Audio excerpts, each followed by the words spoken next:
Everyone tells you to follow your passion and the money will follow. We are conditioned to believe that doing what we love is the ultimate secret to getting rich. But relying on your passion to pay the bills is actually the fastest way to completely destroy both your finances and the things you love. Society believes that doing what you enjoy automatically translates into financial value. We think passion equals profit. We think boredom is the enemy of success. But the market does not care about your hobbies. The market only cares about solutions. Before we dive in, remember this video is for educational purposes only and is not financial advice.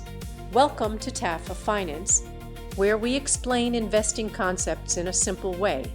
The concept we are talking about today is the passion premium. Think of your passion like a beautiful campfire.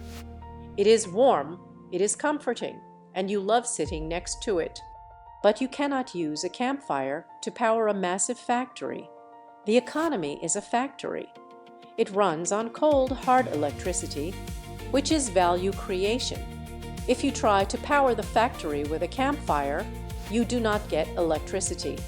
You just end up burning the building down. Let's look at the expectation versus reality trap that catches almost every modern professional. Imagine a normal person working a stable corporate job, making 75,000 USD a year.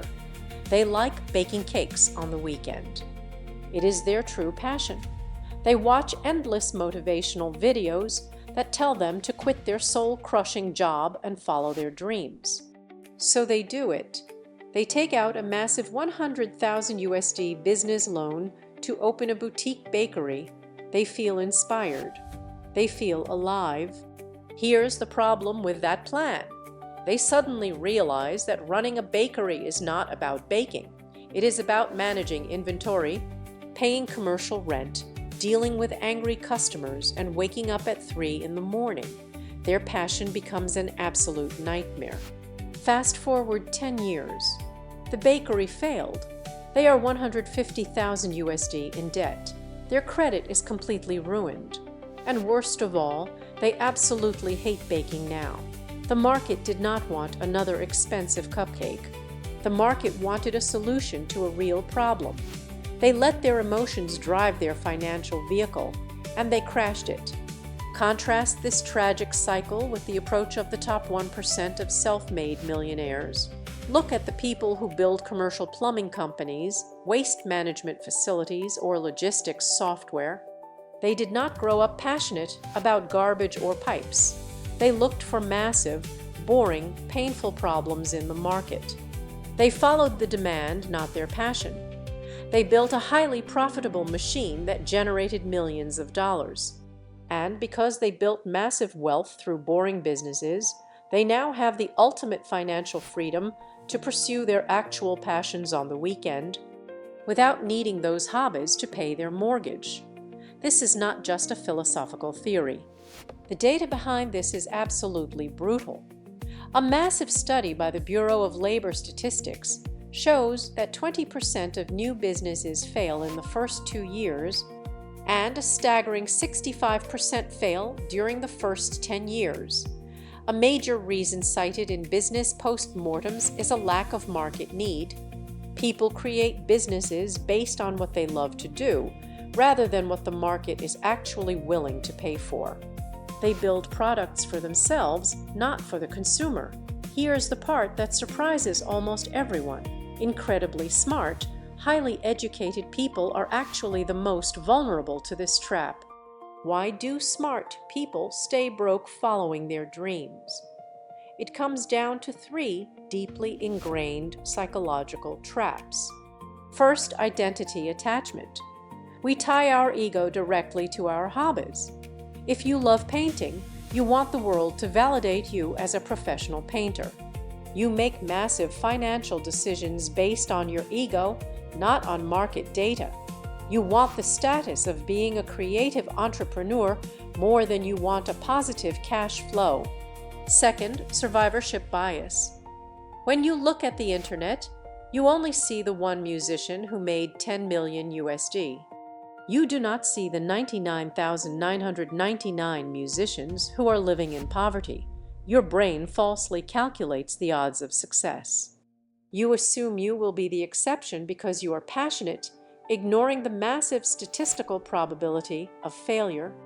Third, the dopamine of rebellion. Quitting a boring job to follow a dream gives you a massive instant spike of dopamine. It feels heroic. It feels cinematic. But that dopamine wears off the exact moment the first commercial rent bill arrives. Here's the catch. The wealthy bypassed all of this by separating their identity from their income. They hacked their own psychology by viewing their business simply as a tool to generate capital, not as a reflection of their soul. So how do you actually apply this? You cannot just rely on good intentions. You need hard rules to protect yourself from the passion trap and the motivational industry designed to sell you fake dreams. Rule number 1, decouple your income and identity. Decide that today, stop forcing your hobbies to pay your bills. Accept that it is perfectly fine to have a boring, high-paying job that funds your life. Let your job be your engine. Let your hobbies just be hobbies. You do not have to monetize every single thing that brings you joy. Rule number 2, follow the pain, not the passion. Decide that today, if you want to start a business or build wealth, look for things that people complain about constantly. Look for boring, unsexy problems that people are desperate to pay you to solve. The bigger the pain you solve for others, the more wealth you will naturally attract. Rule number 3, the weekend test. Decide that today. If you truly want to monetize a passion, you are absolutely not allowed to quit your day job. You must build it on the weekends. If your passion project cannot generate 1,000 USD a month as a side hustle, you do not have a business. You just have a very expensive hobby. Validate the market before you risk your life savings. Big takeaway. The fastest way to kill your passion is to force it to pay your rent. The wealthy focus on creating value where the market actually needs it, even if it is completely boring. If you have been trapped by the motivational lie of following your passion, do not beat yourself up. You are not stupid. You are simply fighting against a modern culture that romanticizes struggle and sells you fake inspiration. Acknowledging that money and passion do not have to mix is the very first step to actual financial freedom. If you found value in this breakdown, hit the like button and subscribe to the channel so we can keep making these videos for you. Let me know down in the comments. What is a boring business you think makes a massive amount of money?